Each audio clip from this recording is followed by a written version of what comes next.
Radha Madhava Jaya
Gauranitai, Gauranitai, Gauranitai, Jaya Gauranitai, Jaya Gauranitai.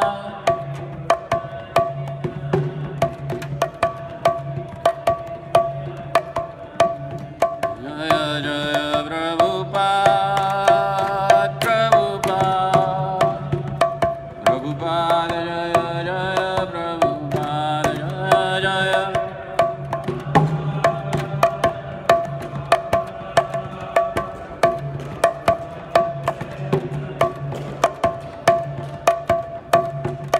Jaya Jaya Gurudev, Gurudev, Gurudev Jaya Jaya, Gurudev Jaya Jaya, Dev.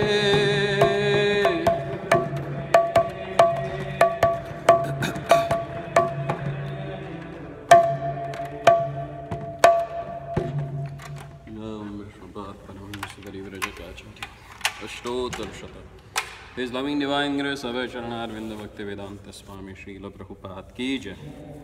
Jai Om Vishnupad Paramahamsa Parivrajaka Ashtotar Shatashrimad Bhakti Siddhanta Saraswati Thakur Goswami Srila Prabhupada ki jai. Namacharya Srila Haridas Thakur ki jai. Prem se kaho Sri Krishna Chaitanya Prabhu Nityananda Shri Advait Gadadhar Shrivasadi Gaura Bhakta Vrinda ki jai. Radha Krishna Gopa Gopinath Shama Kunda Radha Kunda Giri Govardhan ki jai. Vrajabhumi Vrindavan Dham ki jai. Mathura Dwarika Dham ki jai. Sri Kshetra Jagannath Puri Dham ki jai. Navdvip Mayapur Dham ki jai. Ganga Maiya ki jai. Yamuna Maiya ki jai. Bhakti Devi ki jai. Tulasi Maharani ki jai. Samaved Bhakta Vrinda ki jai. Nitai Gaura Premanande. Om Namo Bhagavate Vasudevaya.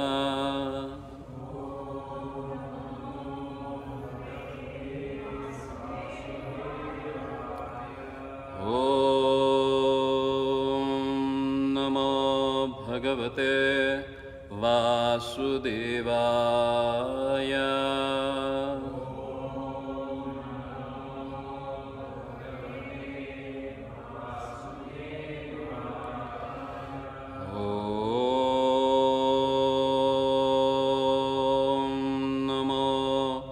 Bhagavate Vasudevaya.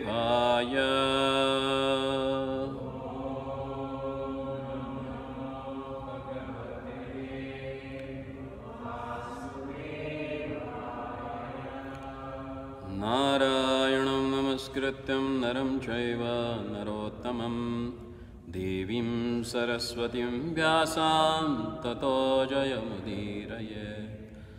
Nashtaprayeshu abhadreshu nityam bhagavata sevaya bhagavati uttama shloke bhaktir bhavati naishtike. Krishnaya Vasudevaya Devaki Nandanaya cha Nandagopakumaraya Govindaya Namo Namaha.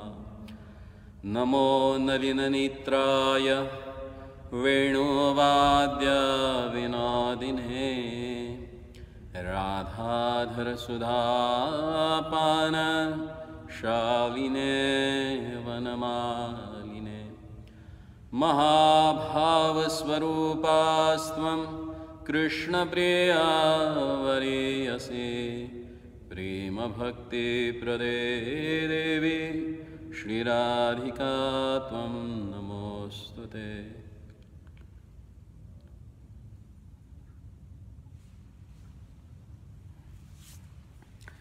So we'll continue our reading from Srimad Bhagavatam, Canto 4, Chapter 24, text number 52 onward.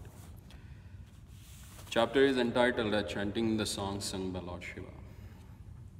Actually, previous Saturday we already discussed Lord Shiva. He is explaining the glories of taking shelter at the lotus feet of their Lordship. Why one should take shelter at the lotus feet of the Lord? What is the result of that? He says,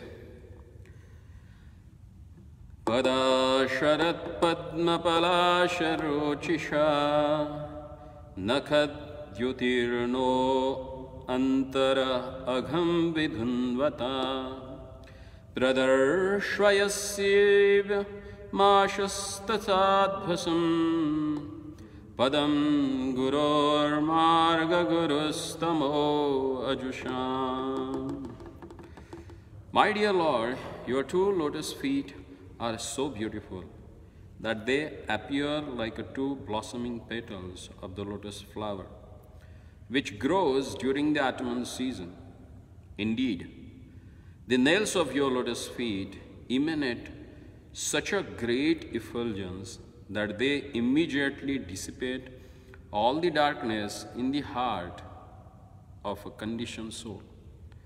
My dear Lord, kindly show me that form of yours which always dissipates all kinds of a darkness in the heart of a devotee.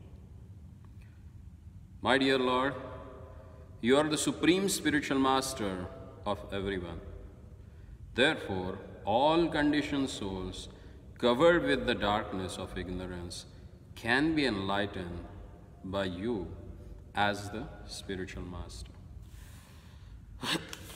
And last time we discussed, Prabhupada explains that whole Srimad Bhagavatam, all these 12 cantos, they are divided into the each and every limbs of their Lordship. If someone has to understand Srimad Bhagavatam, then from where he should start? He should start with the first two cantos, which are considered as the lotus feet of their Lordship. And these two cantos that contains the knowledge which can elevate you from the bodily platform of a life. If you have read Srimad Bhagavatam carefully or Srimad Bhagavad Gita carefully, the first two cantos, first two chapters of Bhagavad Gita, what they speak about?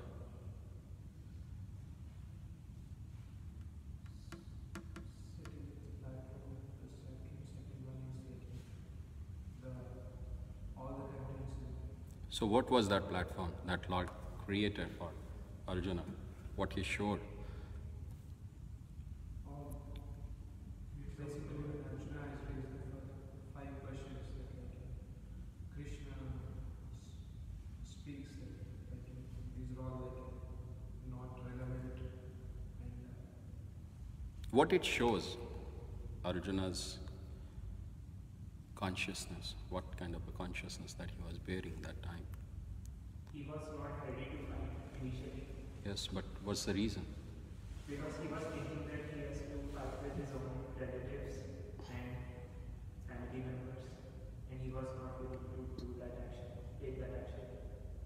Attached to material level, very much to the family, forefathers, and Technically, what we call that particular term? Why? Why was that? What is the root reason of that? because he was identifying himself with the body. Exactly. The first thing that Lord clarified about me and mine, Dehatma Buddhi, what we called it as. Considering this body as ourselves, identifying ourselves with this body. And when you identify yourself with this body, then what happens? Me and mine. I don't want to fight. He has a compassion, he has a fear, he has a lamentation. Why? Because he was on the bodily platform of life. So how one should give it up? And what is the real cause of our being in this material world or existence in the material world? That has explained in the first 2 cantos of Srimad Bhagavatam. It's more technical. Principally, Lord has explained in Bhagavad Gita, first 2 chapters. While Arjuna was lamenting, the first chapter is itself called as Arjuna Vishada Yoga. That Arjuna's lamentation, because he was on the bodily platform, so he was lamenting. To get out of that lamentation, in the 2nd chapter of Bhagavad Gita, Lord explains about characteristics of soul. What is our real identity? And then gives brief about whole all sorts of yoga that one can practice according to the development of his consciousness. In same way, Srimad Bhagavatam, the first two cantos, they explain about this, the lamentation, the bodily platform of a life, and how one can get out of this. If we read the first story itself of Devarshi Narad and his past life, he there explains why he got reincarnated, what was the reason behind that, what activity he did, then how he delivered from that platform. In his turn, how he helped Srila Vedavyasa to get the contentment of heart by explaining him the Srimad Bhagavatam. Then there is a narration of Mother Kunti. Then Bhishmadev. Then departures of all Pandavas. So ultimately, where there in all these episodes, we can understand if someone wants to achieve the ultimate goal of life, then they have to give up bodily identification. And how the great devotees they have done. So we got the 5 examples in the first canto itself. And then comes the real technical knowledge about this material world, our real identity, how it created, how it get dissoluted. That is explained by Brahmaji to Devarshi Narad. So someone who takes shelter of these 2 cantos of Srimad Bhagavatam, which are considered as the lotus feet of their Lordship in the form of Srimad Bhagavatam, because Kalo Nashta Drusha Yesh, when Lord saw that there is nothing in the age of a Kali which can save the conditioned souls, then Lord appeared as Purana Ruko Uditaha. Lord appeared as Srimad Bhagavatam, the greatest Purana, in the form of that. And his lotus feet are first 2 cantos. If you study them properly, then that dissipates the ignorance which is filled in your heart. Tamo Jusham, that's what the word that Shukdev Goswami has used. Lord Shiva has used here. It dissipates that tama, that ignorance from our heart. That's why one should take shelter at the lotus feet of the Lord. In the next verse, text number 53, he says, Etadrupam manudheyam atmashuddhim abhispitaya yad bhakti yogo abhayadaha sarvadharma anushtita. He says, my dear Lord, those who desire to purify their existence must always engage in meditation upon your lotus feet, as described above in the text number 52. When you take darshan of their Lordship, you should meditate on his lotus feet. And when you meditate on his lotus feet, what should you meditate? What should you think about? What should be the chintana? My Lord, these lotus feet are those which can dissipate the ignorance from my heart. And that will help me to get rid of this material existence. That should be our meditation. See how clearly Lord Shiva has given us the process by which, as explained here, Swadharma Anutishtatam, one can execute his occupational duty. What is our occupation duty? To take shelter at the lotus feet of the Lord. And that can be achieved by Yad Bhakti Yogo Bhayata. If you take process of devotional service.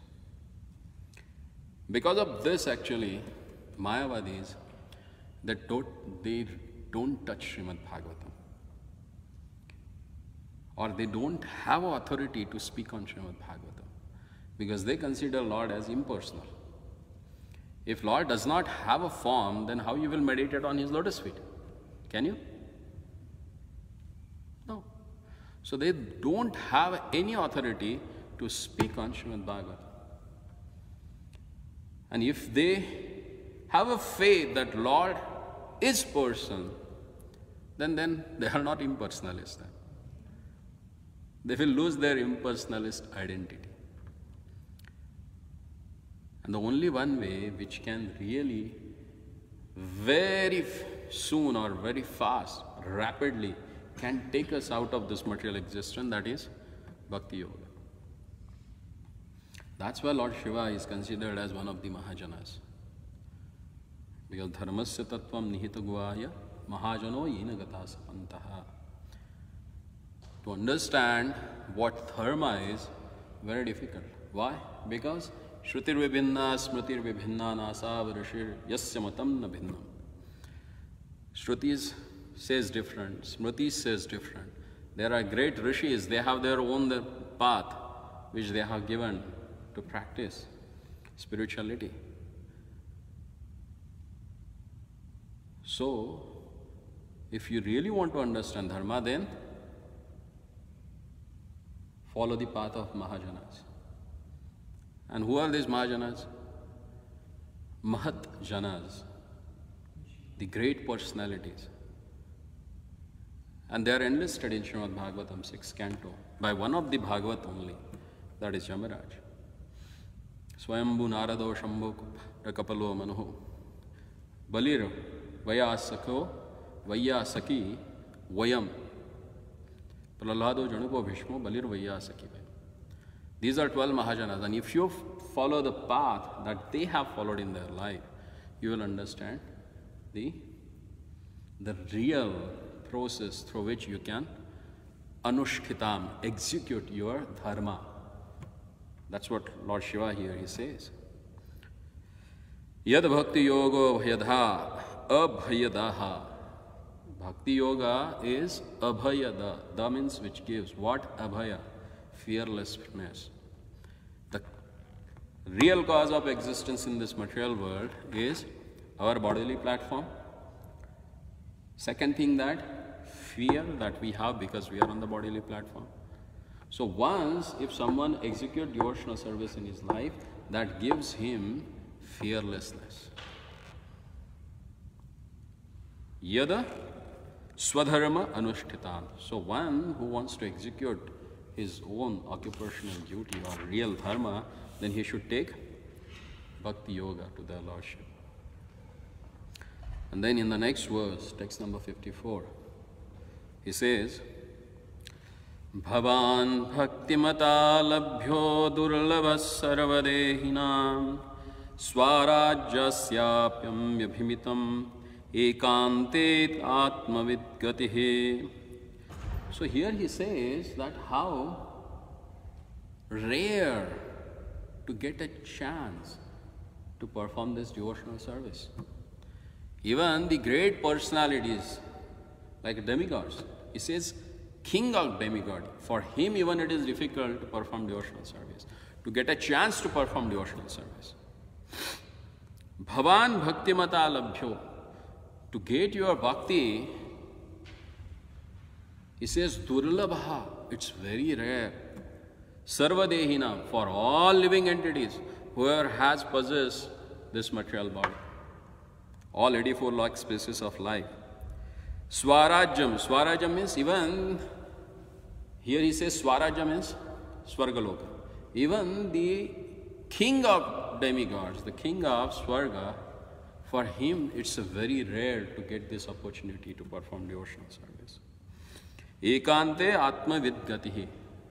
To attain the ultimate goal of their life, it's difficult for them also. So here he is giving the rarity of accepting devotional service. If you are performing or if you are getting chance to render devotional service, then you are most luckiest person on this material world, in this Brahmanda, in this universe. Because it is rare for the great personalities like Indra. He says, Tam duraradyamaradya samamat satamapi durapayam ekanta bhaktya kovanchet padamulam vina bahe. My dear Lord, pure devotional service is even difficult for liberated persons to discharge. But devotional service alone can satisfy you. Who will take to other process of self-realization if he is actually serious about the perfection of life? Being devotees, this verse is very important for us. Being practicing devotees. Because this, if you understand this particular verse, you will get that seriousness in practice of devotional service. He says, Tam duraradhya aradhya. You are very difficult to be worshipped. For whom? Satamapi. Sat means those personalities who have liberated from the, or elevated from the platform of Dehatma Buddhi. Who has elevated themselves from bodily platform of a life. For them, even it is very difficult to perform devotional service. Ekanta bhaktya ko vanchitam. He says that ekanta bhaktya, you are known only by devotional service. And that's what Lord says in Bhagavad Gita, 11th chapter. Bhaktya tu ananya shakyaham eva vidorjana. Bhaktya tu ananya shakya. By unalloyed devotional service only you can understand me. Not by anything else. Na jnani, na tapasa, na brahmacharya. All these are designations. They may help you, but that's not the only process by which you can attain their lordship. He says, Bhaktya tu ananya shakya. Only by unalloyed devotional service. And here, Lord Shiva says, Ekanta Bhaktya, only devotional service, nothing else. And someone who has a really inclination to attain the perfection of his life, then Vina Padamulam Bahihi, there is nothing other than your lotus feet. If you take shelter at, if someone takes shelter at your lotus feet, that is the only way by which one can attain the ultimate goal of life. Makes sense? See how importantly he emphasizes on this particular aspect of taking the process of devotional service. In the next verse he says, Yatra nirvishta maranam kritanto nabhimanyate Vishwam vitvasayan virya shaurya vispurjita bhruvaha. Simply by expansion of his eyebrows, invisible time personified can immediately vanquish the entire universe. However, formidable time does not approach the devotee who has taken complete shelter at your lotus feet. Who can save themselves from the clutches of time? Everyone, as Lord says in Bhagavad Gita in 11th chapter, Mrityur sarvaharaschaha. He is the one in the form of death, takes away everything from everyone. And Kalosmi krita lokakshaya pravriddha. He says, time I am destroyer of everything. But being a time, he cannot destroy his devotees. That's what? Who is explaining? Lord Shiva, who is considered as Mahakal. He is the one who destroys everything at the time of annihilation. But he himself says, I don't do it. But who does that? He says, Yatra nirvishta maranam kratanto nabhimanyate vishwam vidhvansayam viryam shaurya vispurjita bhravaha. just by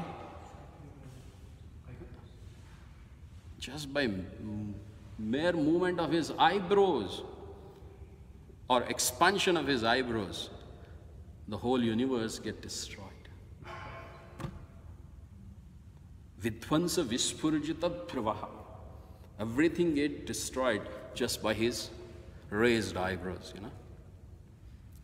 That's Lord is. But he says that, yatra nirvishta marano. But there is no death for whom? His devotees, who have taken shelter at his lotus feet. So again, Lord Shiva, very systematically, he's explained why one has to take shelter at the lotus feet of the Lord. And then comes the real verse that one should understand, the rarity of getting chance to render devotional service. This verse comes twice in Srimad Bhagavatam. He says, Shanerdhapi tulaye naswaragam na punarbhavam bhagavat sangi sangasya martyanam kimauta shishaha. If one by chance associates with a devotee, even for a fraction of a moment, he no longer is subjected to the attraction by the results of karma or jnana. What interest then can he have in the benedictions of the demigods, who are subjected to the laws of birth and death? Kshane dhartanapi tulaye na swargam na punarbhavam bhagavata sangi sangasya martyanam kimutashasha. See, if someone gets chance to associate with the devotees, then what happens? That chance gives him which can't be achieved by getting the benedictions of demigods. And that one is apunarabhavam. Bhava means the cycle of birth and death. Bhava means material existence. Apunarabhavam. Then he will not come back to this cycle of birth and death. Yeah, repeated cycle of birth and death, you know. And how does that happen? Kshanerdhapi, kshana ardha api.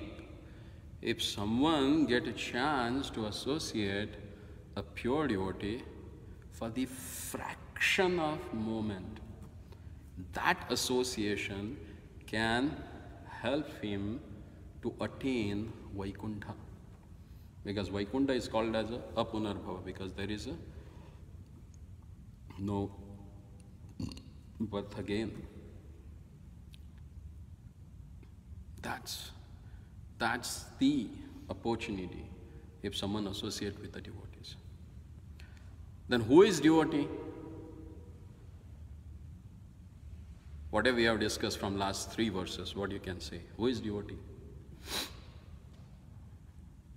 Who is completely submitted to Krishna.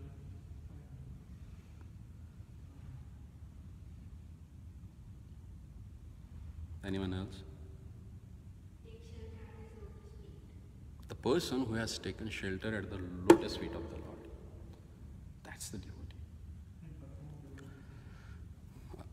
If he has taken shelter at the lotus feet, definitely he has performed devotional service, that's he got chance. And someone who is performing devotional service, irrespective of caste, creed, position, nationality, where he is born, what kind of a body he has, it doesn't matter.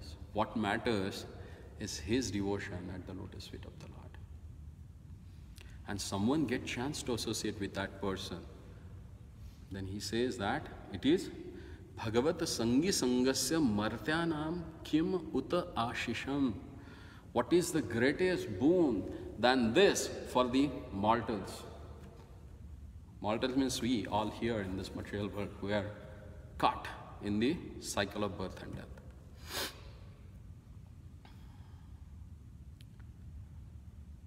And that's why Lord Chaitanya, he says, Sadhu Sangha, Sarva Shastra ka Lava Matra Sadhu Sangha, Sarva Siddhi hai. Whatever you want to attain through jnana, dhyana, karma, everything will be attained just by associating with the devotees. Because they are Bhagavata Sangi Sangasya. What it means? Bhagavat Sangi Sangaha means one who always dwells with the Lord.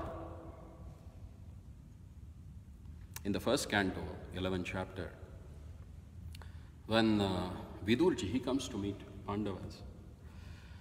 When Yudhishthira Maharaj, he sees him, immediately he offers prayers. He says,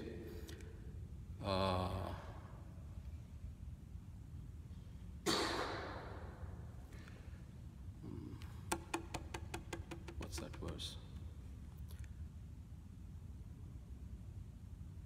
Swanta stena gataprata. Tirti bhutani tirthani swanta stena gadavrata. Bhavada vita bhagavata stirti bhuta swayam vibho. Tirthi kurvanti tirthani swanta eva gadavrata. He says, you are the person who can make any place as a holy place. Why? Tirthi kurvanti tirthani. You are that holy personality which can create any place or which can turn any place into the holy place. Why? Because you carry Swanta Stena Gadavrita. Because you carry their lordship in your heart. Those are called as a Bhagavat Sangi Sangaha. Those are the personalities who carry their lordship in their heart. So wherever they go, they can create that place into Tirtha.